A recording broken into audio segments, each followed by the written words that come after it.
It's that time. It's Niche Side O'Clock. Sponsored by Ezoic. No, really, but Ezoic, can you just sponsor the pod? Sponsor the pod. They used to be sponsor James. What's wrong? What's so wrong with Colin? You know? I feel like that's the sponsor. I know what's wrong with me. All right. It's Niche Side O'Clock. This is the time of the pod. This is a weekly recurring feature that we've done hundreds of times. We talk about niche sites. What's going on in the niche site world? James, you talked about ordering some words. You want to break that down for us when you're talking about ordering copy? You know, like what are we doing here? Yeah. So this is important, I think, to differentiate between. So when I talk about ordering content or copy, I really mean for like SEO friendly, like articles for blog posts, right? Which is like super different than like direct response sales copy or product descriptions, right? And like everyone's got their own thing. Sorry, I know, Colin. Are you laughing at what I said in the group chat? Sorry. Yeah. But anyway, so when I talk about ordering it, it's really what I'm looking for is we create like a brief that like talks about like what is the main keyword we're trying to target here, the length of the article, and some suggestions and tips to hit for the writer. And then they're just creating blog posts for us. And the idea is these are long tail keywords that we think we can rank for in Google relatively easily, as opposed to, you know, like again, like email copy for marketing, or, you know, ad copy for getting someone to convert and click on an ad. They're all very different kinds of things. And so it's a great question, because to caveat when I say I think we're going to get out of here at like $30 for every 1,000 words of fantastic long form copy, I don't mean that for like direct response sales copy, right? Because I know people that will charge, I don't know, like $50K to write a 10-minute VSL, right? Like that's a different kind of copy. And it all gets bucketed together. But I would never, if someone told me they could write a sales page for me for $30, I would say thank you, but no thank you, because I would just rather, you know, pay more, even if it's possible that they could do as well. I would just assume that they were not going to do as well than the direct response guy or the, you know, conversion copy. I think maybe we're cart before the horse here, because I do feel like anyone who's listening to this pod, like literally almost anyone, with the exception of any of our mothers that may be listening, and even them, they're probably speaking for them too, is everyone should have a niche site. Like truly, we should have ubiquity of the Builders Build listenership with someone building a niche site. Like, and I'm not even, James is laughing, but I'm genuinely not even joking. Sorry, I'm laughing at the group chat. You said you. Yeah, I do own one of those, and it's very. I'll send a picture later. It's literally down before. But see, fast fashion ruined everything. ASOS ruined it. I was fine. I was fine when it was. But I do think that literally, ASOS, any person on the internet, you know, or especially if you're listening to this pod or someone in there, like, why are you not writing that 2 blogs a week or ordering that copy from whoever and building something that has that? Because it's just like you're just building an asset and you're so far ahead. It's so early that why not just have that? Is there any reason you should not be doing this?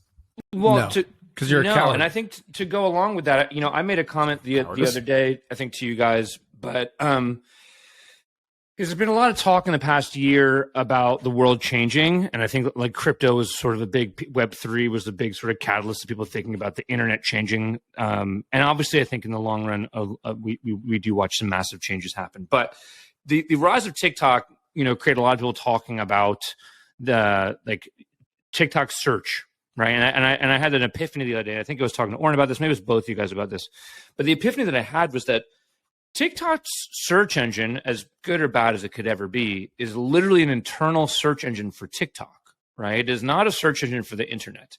So it is Google and TikTok are not competitors, right? Like it is like a sneaker is a shoe, but not all shoes are sneakers. TikTok search engine fits inside Google's, right? So like if you were searching on the internet on Google, you will get TikToks, tweets, Instagrams, blog posts, everything. If you search on TikTok, you will only get content that is inside of TikTok, right? And I think that, like, don't get me wrong, I'm very bullish on TikTok. I'm bullish on TikTok search and sort of the 6,000 character descriptions and SEO. But the reality is that is such a tiny, tiny, tiny segment of what truly exists on the internet, especially when you start learning about the dark web. And they're like 90% of all the internet doesn't even exist in a way that we see it normally, right? Like 90% of the internet is on this took a turn. Let's go. Wait, but it's true. It's true. Like, and there's actually some really cool, and we should find some. There's some really cool TikTok accounts I've seen recently. I should have followed them, but just on the For You page that are like people showing dark web websites, and some of them are insane.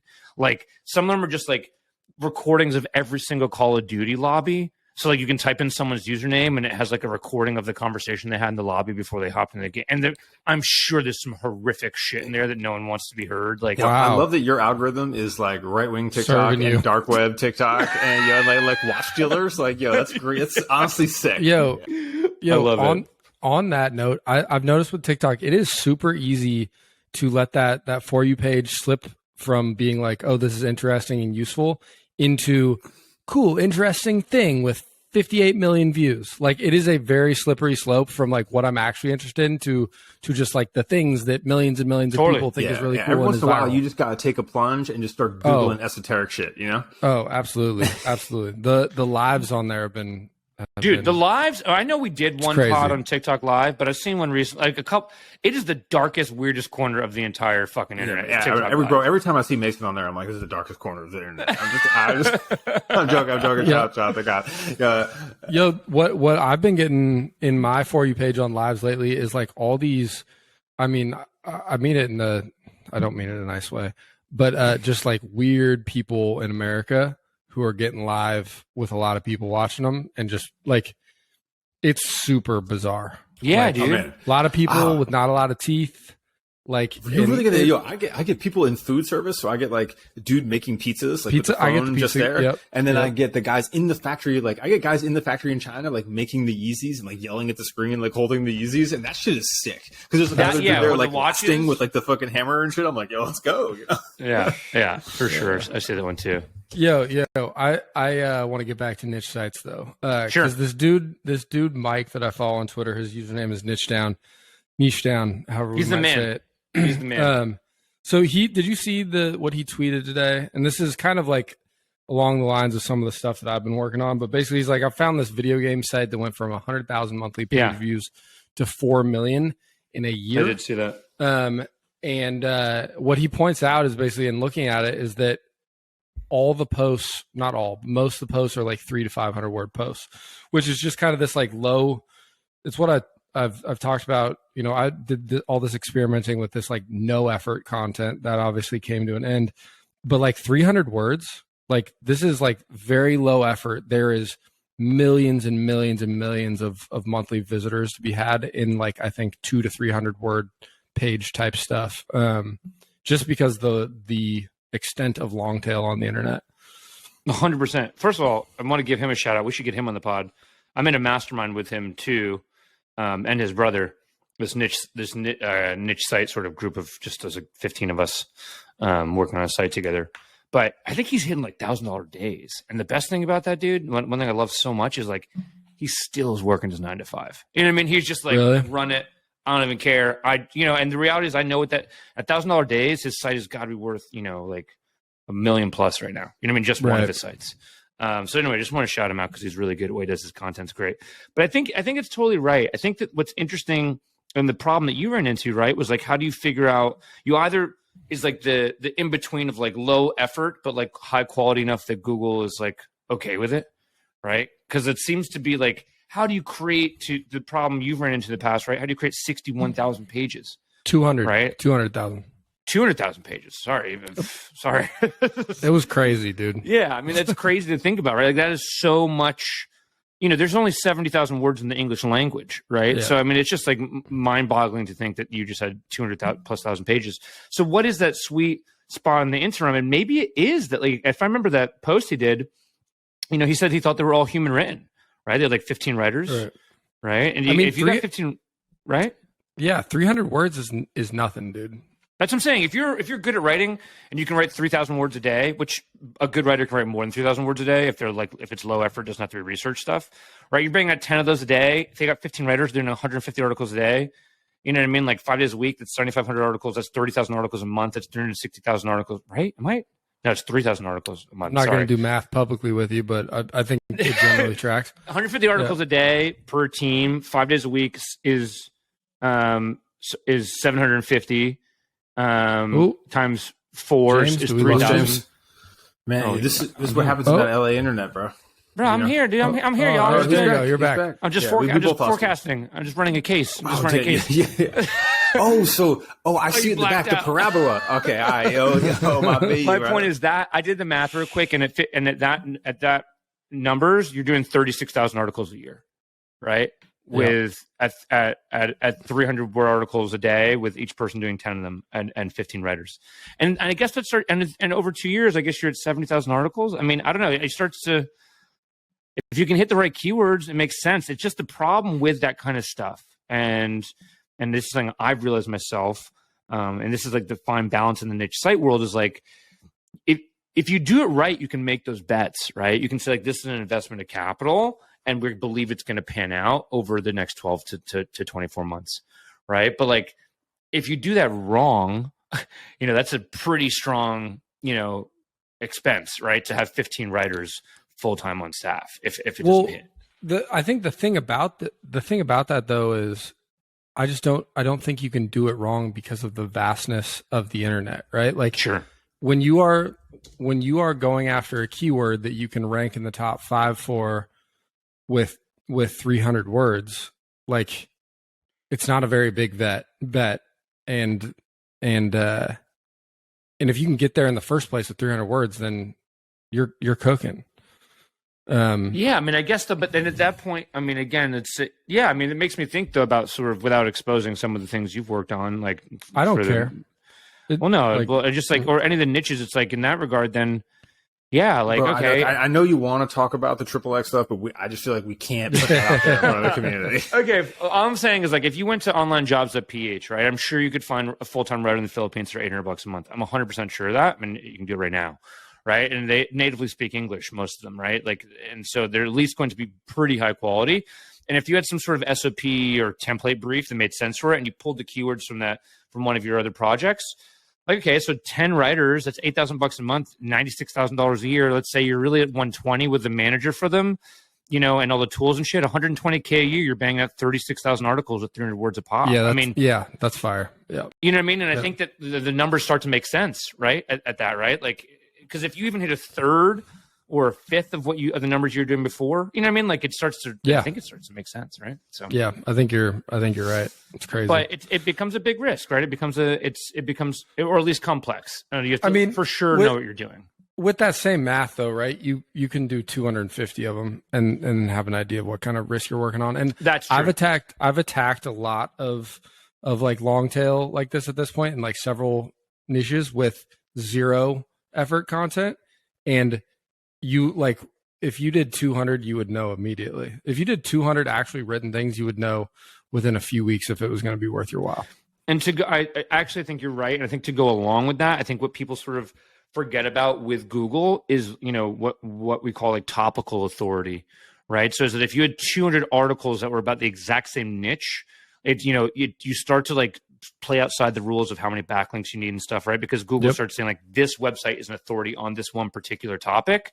And then you talk about like content structures and silos, right? But if you could like silo it correctly, let's say you were talking about the, I don't know, NFL, and you all did just like, NFL teams, players, you know what I mean? Like, and broke it down into this complete structure where they're all interlinked with one another and stuff. You would see that like, you could probably rank for all those player stats more easily than you think. That's maybe a bad example, but I think you're right. That's a great point. I think for everyone listening that like, Colin's fucking spot on. If you really, really, really write 200 fucking articles, and this goes back to even what Oren was touching on, like in the very beginning of this, is like, you just sit down and write 2 articles a week for a year.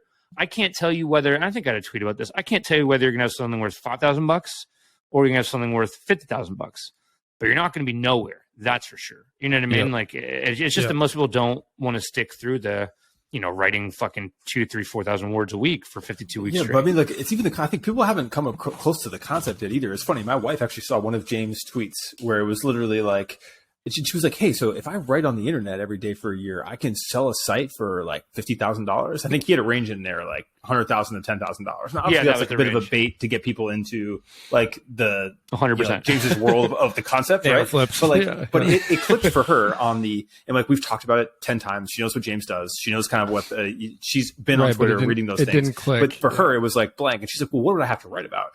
I'm like, well, you can write about these like things that entertain you. And so we talked about it. And one of those things is my wife used to write for Bravo, and she wrote almost exclusively interviewing plastic surgeons. And I was like, hey, if you actually wanted to write about plastic surgery, the same exact shit you wrote for Bravo, I guarantee you'll make way more than you ever did there by building a site where literally you just have a repository of like, this is what a vampire facial is. This is what this procedure is, blah, blah, blah. Like literally. And I looked up at Ahrefs and I was like, oh, not only could you do that, oh yeah, there's a huge fucking search volume and it's easy. And it's just funny. Like, and then we looked at, okay, well, what else? She's like, all right, well, if I don't want to do that, there's interviews and all, what else would I do? It's like, all right, well, cool. Like interior design or things in our house. We have a lot of fancy shit in our house.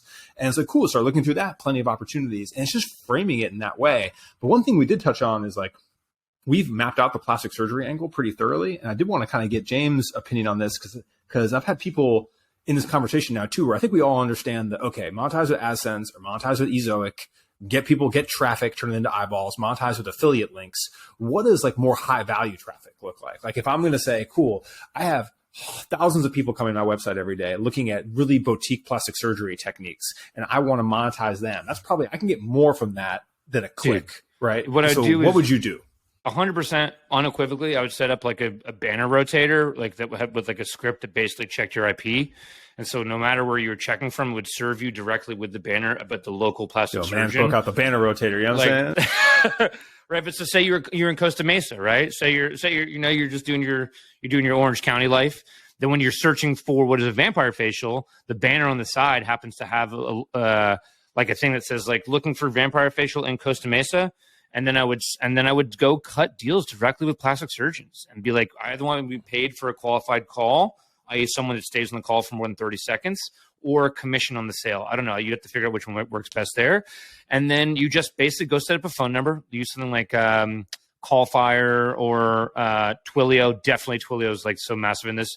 And you set up call tracking and you just have it go forward automatically to the plastic surgeon. And it'll track the call, it'll time it and record it for you so you know exactly who made those phone calls as well.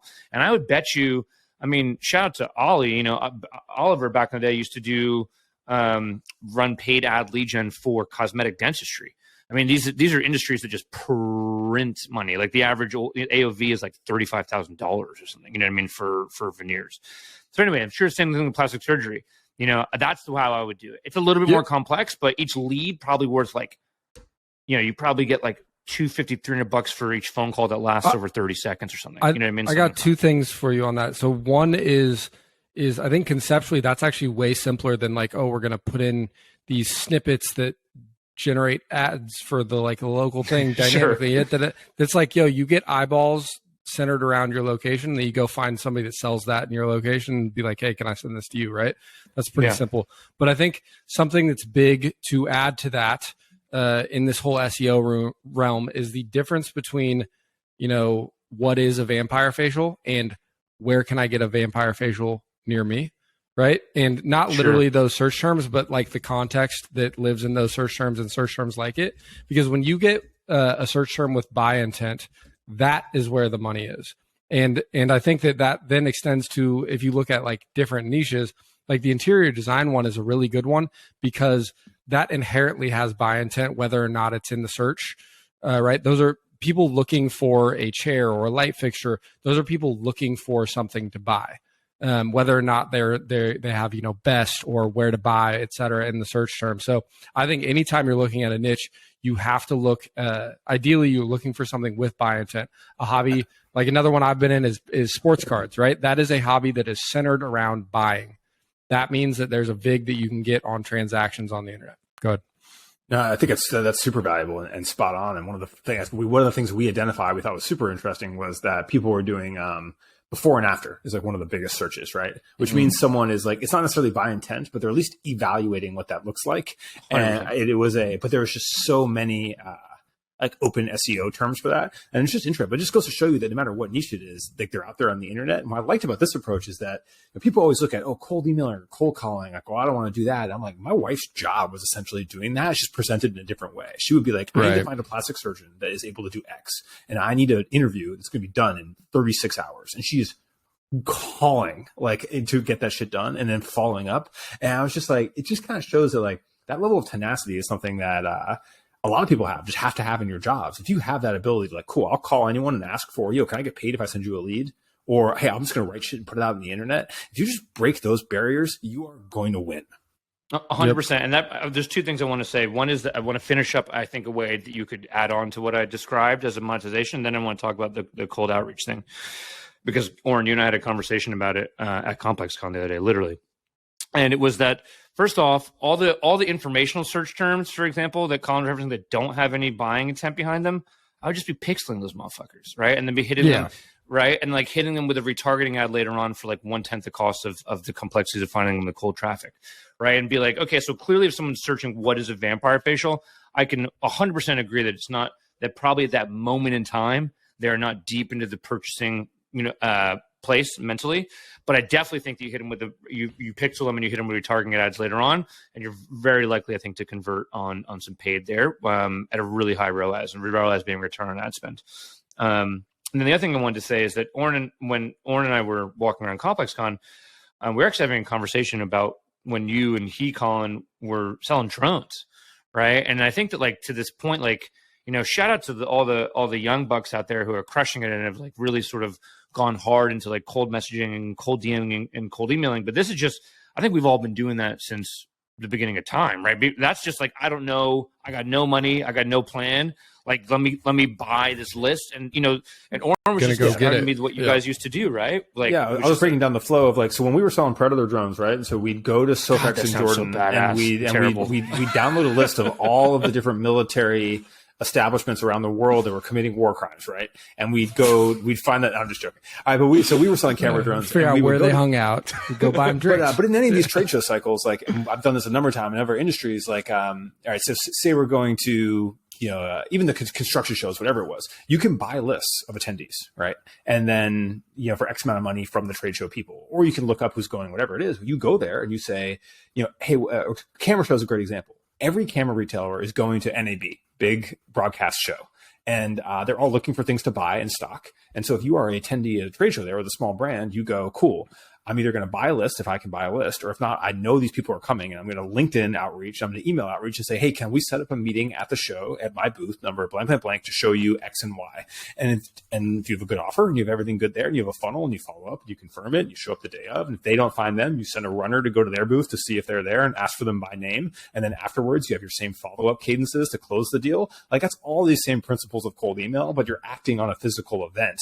And that funnel has been going on forever. These aren't like new techniques, but that's how people get value out of it. Like, when people go to trade shows and waste money, it's because they don't have that level of funnel. I have an article I wrote on LinkedIn about this like a few years ago, but like, you can measure your ROI out of any show from that. We could track what we would do in B2B through retail from shows consistently. We have to come in there with that level of plan, execution, and be managing it. We were walking around ComplexCon being like, no one's even trying to get my email, right? Like, people are not trying to get it here. But I was pretty sure, like, we may be there next year with the Builders Build booth, and like, we'll be ready to get it because there's money to be had there. I think it's really like, it's a sales approach instead of a marketing approach. And a lot of people at trade shows are there to like set up their cool booth and do marketing. Everything is sales. Right. You know what I'm saying? Like, Yeah. And I think actually, I think that if you have a high enough ticket product, right? If you have a Predator drone, like, obviously. with the 271 Reaper, double set Hellfire missiles, it's just a hard resistance, right? Yeah. And then you're selling Sams to go along with it. No, I think that classic Sam play. This is the pod that gets us canceled. Did you exit in surface to air, or was that a surface to surface? Surface to surface. But I want to say, like, even if at the lowest level, right? Like, all the time, there's two things I preach about a lot, which is niche sites, buying these niche sites, and then building newsletters. And so, obviously, the newsletter value is much lower, but people are like, well, how do I get readers? Like, first of all, the reality is this, right? Is that, like, basically what I do for a living these days is like lower market M&A advisory. And then my moat is I will do what my competitors won't. I'll make TikToks, I'll make threads, I go on LinkedIn, I do all this crap. And so if you want to have, for example, if you want to have a street, how many people want to talk about streetwear? Cool. Go buy a fucking pass to ComplexCon and go and shake 1,000 fucking hands and actually meet people and get their business card and actually put them into some sort of shitty CRM and Google Sheets for free. I don't give a fuck. Yeah, now you got 500 people on your list. Yeah, exactly. They all know you specifically, will open for you. And if you're really passionate and good, and now you know all the brands. It's not, my point is, like, obviously some people don't know where to start, and that's tough. And maybe that someone's going to listen and be like, oh my God, that's so obvious. I should go to whatever conference, right, for their niche. But it's not super difficult. It's just, are you willing to do who said this? It's a classic one, but it's, sometimes in the beginning, you have the to do unscalable bullshit. Yes. It's the Airbnb guy. Yeah, Yep. you have to do totally unscalable shit to get traction. And really like on that, and I think especially around like monetization, it's like if you're sitting there and you want to do a niche site and you're worried that you don't know, like that's not holding you back. Knock it off. Go right. Go put it on the internet. You can figure out how to make it worth your while, make money later. Really, I think that's one of like several things that people will pretty rampantly use as like a reason to not get started. And if you get it going and get enough traffic and you're still doing it after 6 months, which you probably won't be, then you can worry about, if you're doing display ads or going and finding people locally and yada, yada, yada. I mean, I think, one thing people always say to me is like, well, who wants to hear my point of view, right? Like, what's my expertise? Like, why is my opinion important? I think what's really important for people to remember is that like all angles are interesting to a different demographic, right? So if we're talking about boxing, yes, some people want to hear, Mike Tyson's version of what it's like to be a boxer, right? But maybe what's interesting is also listen to the person who's not a boxer give commentary on boxing from their perspective of saying like, oh, I don't know what it's like. You know what I mean? Like there's this little girl who I love and I wish I knew her name, but she always interviews rappers. Yeah, I just saw her yesterday on TikTok. Yep. She's so good. It's good. It's good. It's funny, it's cute, it's charming, but like that's a perfect example of like her perspective is not at all of someone who's like an expert about like rap and hip hop. Yep. Right. But just the angle that she's taken with it, or whoever his mastermind did, I'm sure it wasn't this 4-year-old girl was not on her own getting to talk to Lil Wayne, But in general, like there's always a perspective that's interesting, and even the newbie perspective, I think, can be super, super interesting to people, right? It doesn't have to be like the total expert perspective. You don't have to be a teacher for people to want to hear you learning about it. This goes back to like the building in public kind of thing, right? It's the same with like any business. I half build nano flips in public, on Twitter, but like, the two keys to any business I would ever really dive deep into ever again today would be building in public and community, right? I would immediately be like, is there a community function I could build around this? And is there a way that we can bring people into that community by doing this in front of their fucking face? Anyway, that's my take on it. Let's go. All right. Any like tidbits, life advice to end the pod with for any of our kind of aging fan base? I gotta go to the store. Colin's gotta go to the store. Yeah. Did we just lose Oren? My camera just died. That's a good sign that we're out. I'm gonna close with I think I may have told this story before. I'm gonna tell it again. When I was finally moving out of the house I lived in for 7 years, my next door neighbor told me that she thought that every night at 9:30 when I was leaving that I was going to sell drugs, and I had to break it to her that I was just going to the store to get a liquid death and some corn nuts for my wife. So that's what I'm going to go do. And you'd save the drug for the middle of the day. You save the drug dealing. Yeah, that's what I do all day. Drug dealing 9 to 5. Yeah. She knew that too. It's like really what that doesn't add up. All right, y'all. On that note, happy holidays, y'all.